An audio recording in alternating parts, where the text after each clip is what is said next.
there, it's Spiritual Psychic Cynthia Killian here, also known as Psychic Cynthia, and welcome. I'd like to welcome you to today's video, and our topic is dealing with when to know when to make an important transition. And no, I'm not talking about the transition of death, okay? So let's get that right off the table here. That's a kind of transition, but I'm talking more about a life-changing decision where you want to take charge and, move from one activity, one major way of being to another. And just so you know what has prompted this video, I recently received a letter from one of my YouTube subscribers. Thank you, Sandra. And she asked me, Cynthia, how did you know when it was time for you to move to psychic work full time? And the reason she asked me this is because she is doing some readings part-time, I believe. And, she has another job too. But, she's thinking maybe that she might want to transition to psychic readings as a full-time career. And this really got me thinking, not just about that kind of, that specific transition, but any kind of major transition. How does a person know when that time is right? And, I think a short answer to that is, well, I don't know if there is a short answer. Partly I just want to say, hey, you know when it's right. But then that's not true always, okay? As I think back, for me, when I made that transition, that particular transition, 20 some plus years ago, I'm not going to say how long, a long time ago, I don't know that I knew it felt right. I just know that there was an opening where I could do that. And I did. And I think maybe this holds clues for Sandra and for any of you, whatever your profession is, okay? And whatever your situation is. This could be if you are thinking of transitioning out of a relationship. It could be a romantic relationship. It could be a long-term friendship. If you're thinking about transitioning out of a job, maybe you don't know where you're going next, but you want to leave that job. Maybe you're thinking, like Sandra, of transitioning into a new career. And here's one thing I would say to you from my own personal experience. And I've made a lot of different transitions in life, and not just the transition to become a full-time psychic, but, in my work, I've made a lot of transitions at different times in my teaching. Just in the last year or so, I've transitioned into doing these videos and really developing my YouTube channel. I hadn't done much with it before, just a little. And I felt that stirring. I knew it was right. It was the right time for me to begin doing videos and doing these teachings in this format. So how did I know that? Well, there's just a stirring that comes up in your soul that calls you to go on that path and to try it.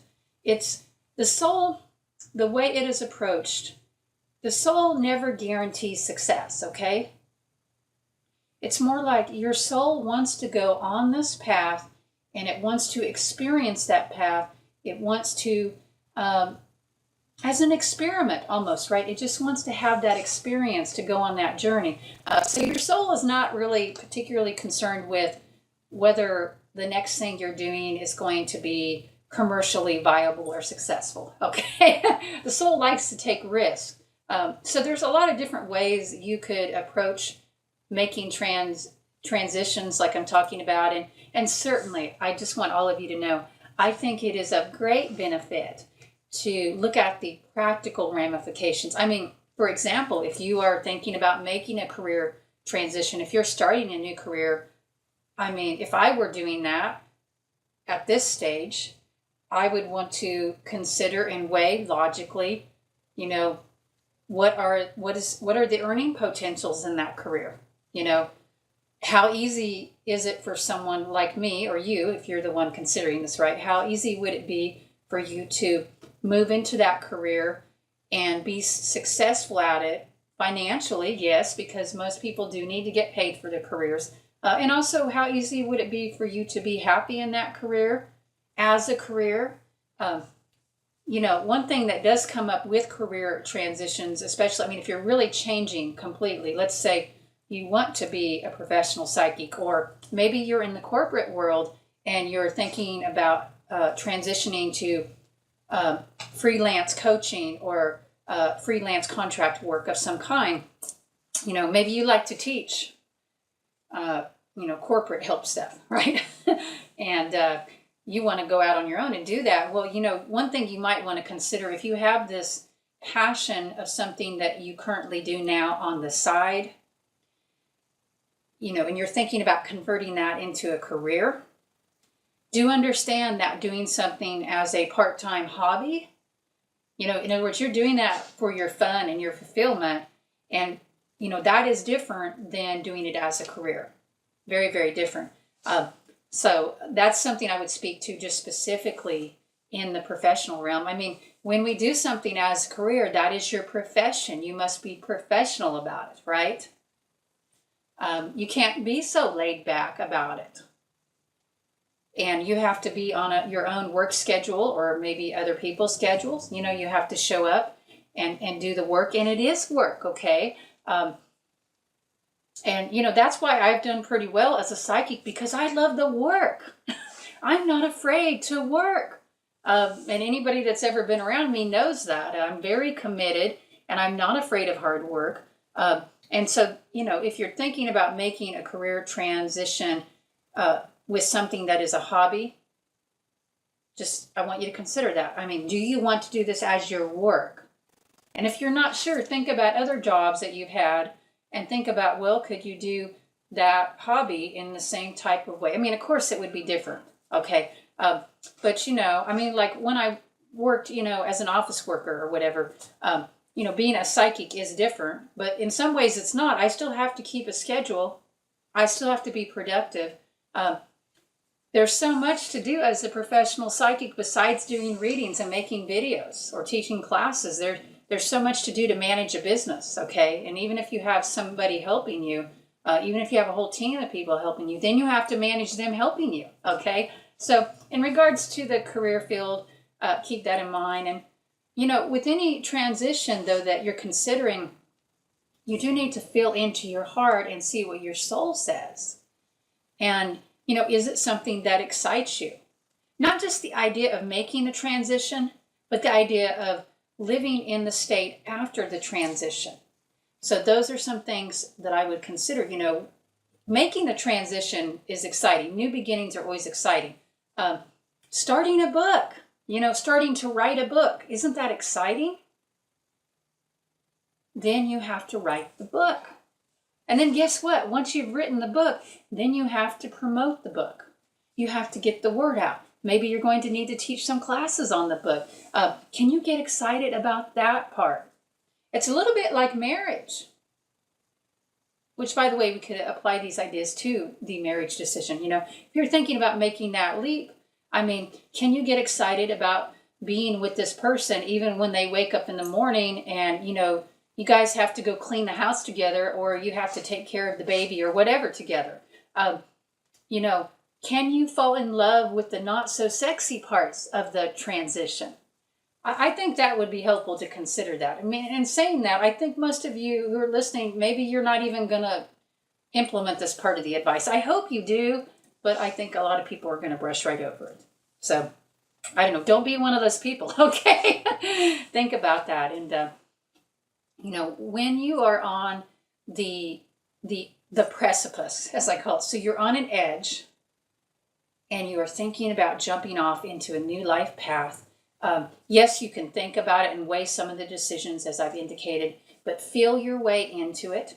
And the other thing that I would ask of you, I would just strongly recommend that instead of thinking, and asking, well, when will I know? Ask yourself, what do I need to make this transition? Sandra, if you're watching, instead of asking, when am I going to know, when are you going to know that it's time to do this work full time as a career? Well, what do you need to make that transition to doing this work full time as a career? What do you need? What needs to happen? What do you need to create? And by the way, I can't answer that for you here in this video. I mean, that's something we can explore in a private session together if you want.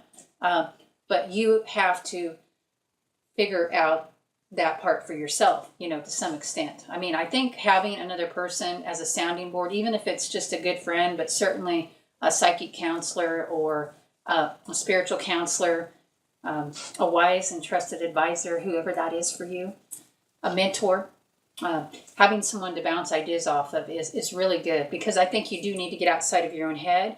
But even if you don't have that, write it down. Just write that sentence down. What do I need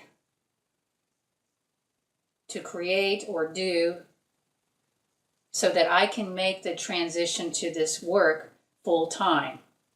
Or whatever your question is, viewer. If what do you need to do or make, what needs to happen so that you can make this transition? That's the question, I think, really to be asking, is what needs to happen?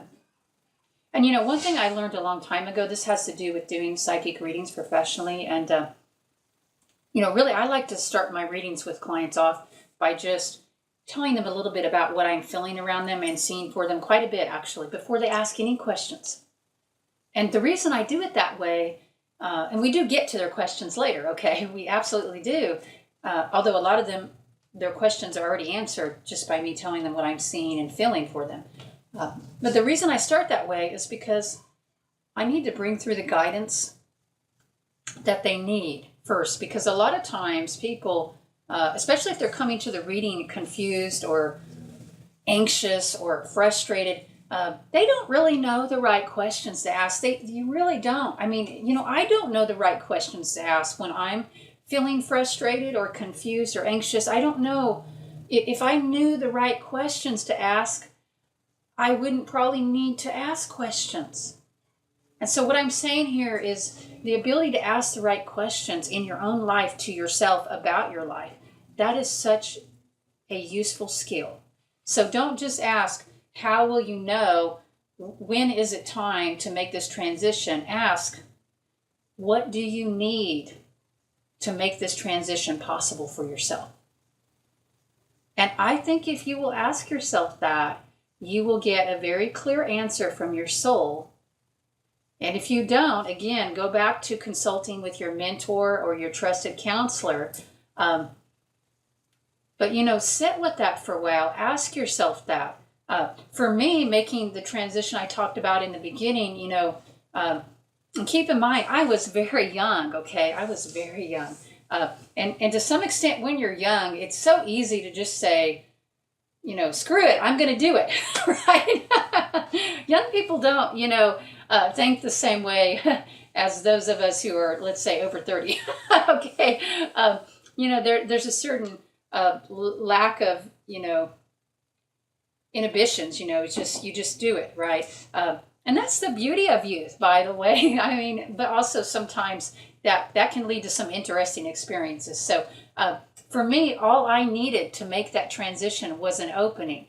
I just needed a time where I had left a job and I was looking at getting another job, and I was already doing readings and I was getting good feedback. I did need good feedback from people. I mean, had clients, okay? I had clients. I probably, I didn't have as many as I did now. I didn't have the same level of following, not by any means, but I had clients. I was having some positive feedback, some small success, and I had support, I had support of some friends. I didn't have really support of my family because they didn't know, they didn't understand. Why does Cynthia want to make this transition? What is this being a professional psychic? I mean, nobody did that back then in Wichita, Kansas. But I did have some supportive friends. I did have an opening. So in retrospect, this is what I needed. I needed support. I needed support from my tribe. I needed reassurance. I needed, some kind of safety net. I didn't have much financial safety net, but I thought I had some that actually fell through right after. So, but I felt like I had some financial safety net. And even when that financial safety net fell through, I still was able to make it. So these are all things that, looking back, I guess I did go through this process, even though I think partly it was just like, wow, I was young, and so let's just do it. But really, I went through this process of asking internally, what do I need to make this transition? And that those are things that I personally needed at the time. Uh, I didn't put a lot of thought into like, well, how much money do I need to live off of and all that. And you know, if I were to make a similar transition now, I would put some thought into that. For example, but you know, you'll know what to do. You'll know what to look at for your life. And, you know, after you ask yourself what you need to do to make the transition, then you have something to work on to move towards that hopefully beautiful transition for yourself. So I hope this video was helpful for you, and I hope that you will make many beautiful transitions in your life.